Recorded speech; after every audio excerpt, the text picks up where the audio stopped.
नमस्कार। हरियाणा कौशल रोजगार निगम का क्रेज किस तरह से हरियाणा में है, इस बात का अंदाज़ा इस बात से लगाया जा सकता है कि जैसे ही कोई भर्ती आती है और जो बेरोजगार युवा हैं उस भर्ती पर टूट कर पड़ते हैं। हो भी क्यों ना, सरकारी ही नहीं अर्ध सरकारी ही सही, कम से कम सरकारी का मोहर तो लगेगी। सरकारी कुर्सी पर बैठने का मज़ा तो आएगा, एक फील तो आएगी। इसी चक्कर में हालांकि पता है युवाओं को कि ये जो भर्तियां हैं ये कुछ समय के लिए हैं, टेम्परेरी नहीं है। सैलरी भी जो नॉर्मल सैलरी मिलती है उसके मुकाबले बहुत कम है, लेकिन फिर भी कोशिश करते हैं कि किसी तरह से हरियाणा कौशल रोजगार निगम की जॉब उन्हें मिल जाए। ये तो बातें हैं नौकरी लगने से पहले की, लेकिन ऐसी कई बातें हैं जो नौकरी लगने के बाद पेश आती हैं। कई समस्याएं हैं जो नौकरी लगने के बाद सामने आती हैं। ऐसी ही समस्याओं को लेकर, ऐसी एक समस्या को लेकर, एक विडंबना को लेकर आपके सामने हाजिर हुआ हूं। आप अपनी राय बताना पूरे वाक्य को सुनने के बाद, पूरी बात को, पूरे इंसिडेंट को समझने के बाद कि आपका क्या मानना है इस बारे में। नौकरी लगने के बाद डिपार्टमेंट में किस तरह से उनके साथ पेश आया जा रहा है।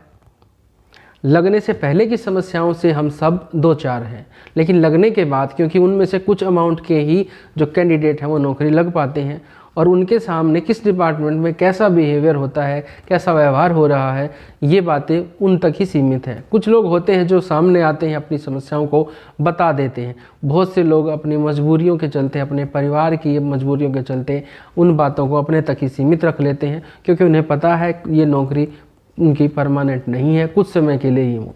उसके अलावा डर भी रहता है संस्थान का, सरकार का भी, कि कुछ समय के लिए नौकरी है, कहीं ये भी हाथ से ना चली जाए। जैसे तैसे करके नौकरी तो मिली है, कहीं ये भी ना चली जाए।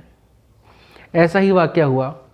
दरअसल सोमवार को हरियाणा के भिवानी ज़िले में ITI में काम कर रहे 6 युवा जो हैं, 6 बेरोजगार जो साथी जो हैं, जो हरियाणा कौशल रोजगार के निगम लगे थे, उनकी जब उनके ऊपर अत्याचार की इंतहा बढ़ गई, उनके शोषण की इंतहा बढ़ गई, तब उन्होंने जाकर एक ऐसा कदम उठाया जो अब हाईलाइट हो चुका है। हुआ क्या, मैं आपको इस वाक्य से थोड़ा सा हटकर ले जाना चाहूँगा। किसी भी सरकारी संस्थान का जो डायरेक्टर है या सरकारी जो नौकरी कर रही हैं, मैं किसी के खिलाफ नहीं हूँ और ना ही मैं किसी के खिलाफ बोलना चाहता हूँ। सभी अपने एलिजिबिलिटी, अपने जो उनके अंदर काबिलियत है उसी के हिसाब से काम कर रहे हैं। लेकिन ये बात सब जानते हैं कि रोज़गार, सरकारी नौकरी कुछ लोगों को ही मिल पाती है, बाकी जो लोग हैं वो प्राइवेट फील्ड में अपना भाग्य आजमाते हैं, संघर्ष करते हैं। उसके अलावा सरकारी जो नौकरी है, सरकारी संस्थान में जो काम कर रहे हैं हमारे साथी, वो अच्छी खासी सैलरी भी उनको मिलती है, अच्छा वातावरण भी उनको मिलता है। हालांकि कई जगह ऐसी बातें देखने को नहीं मिलती, लेकिन फिर भी उनके मुकाबले जो हमारे प्राइवेट साथी हैं, जो खुद का अपना काम कर रहे हैं जैसे तैसे करके, उनके सामने ढेरों परेशानियां हैं। उसके बावजूद भी, इन सब के बावजूद भी अगर देखें, सरकारी नौकरी और ऊपर से एक संस्थान के हेड की नौकरी, तो उसकी आप सैलरी महीने भर की आप अनुमान लगा सकते हैं। एक ITI कॉलेज के प्रिंसिपल की सैलरी लगभग 80,000 के आसपास आप मान सकते हैं।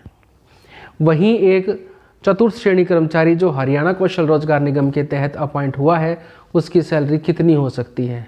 15,000, 17,000। उसमें से भी अगर जो इंस्टीट्यूट का हेड है वो चाहे कि इसमें से भी मैं कुछ हिस्सा अपनी जेब में भर लूँ, वो गरीब आदमी जो मुश्किल से नौकरी लग पाया है, टेम्परेरी नौकरी है उसकी, कुछ समय के लिए उसको नौकरी मिली है, उसमें से भी कुछ हिस्सा वो संस्थान का प्रिंसिपल रखना चाहता है। वो लोग देते भी हैं, लेकिन जब उनके सब्र का बांध टूटता है तब जाकर वो लोग शिकायत करते हैं। सोमवार को शिकायत का फल मिला उन साथियों को। हरियाणा कौशल रोजगार निगम के तहत जो लगे थे, उन्होंने शिकायत की कि हमारे संस्थान के प्रिंसिपल, भिवानी ITI की मैं बात कर रहा हूँ, हमारे संस्थान के जो प्रिंसिपल हैं वो हमसे प्रति महीने हर कैंडिडेट के 2,000 रुपये रिश्वत की मांग करते हैं कि अगर आपको नौकरी में बने रहना है तो आपको हर महीने मुझे 2,000 रुपये देने पड़ेंगे।